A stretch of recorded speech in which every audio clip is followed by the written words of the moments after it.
భక్తుడైన యోబు ఉన్నాడు. యోబును పతనం చేయడానికి సాతాను సర్వ కుతంత్రములు పన్ని మొత్తం మీద అన్ని సాధించాడు, కానీ యోబును సాధించలేకపోయాడు. చూడండి, అన్ని సాధించాడు కానీ యోబును సాధించలేకపోయాడు. అన్ని తను అనుకున్నట్టు చేశాడు కానీ యోబును మాత్రము ముట్టలేకపోయాడు.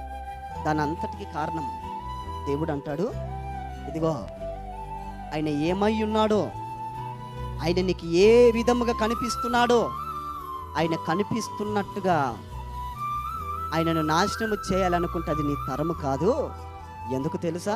ఆయన బూడిదలో ఉన్నా, ఆయన రోగములో ఉన్నా, ఆయన ఏ విధమైన స్థితిలో ఉన్నా ఆయనకు చిన్న హాని కూడా కలగదు. ఎందుకయ్యా అని అంటే దేవుడు అంటాడు, ఆయన మీద నా కనుదృష్టి ఉన్నది, ఆయన మీద నా కనుదృష్టి ఉన్నది. ఆయన యథార్థవంతుడు, ఆయన నీతిమంతుడు, ఆయన లాంటి వాడు ఈ భూమి మీద లేడు. మిక్కిలి సాత్వికుడు, చక్కని మంచి మనసు కలిగిన వాడు, చెడుతనమును విసర్జించిన వాడు, న్యాయముగా నడుచుకొనివాడు ఆయన. అలాంటి వాని మీద నా కనుదృష్టి నిలిచి ఉంటది అని దేవుడు మాట్లాడుతున్నాడు.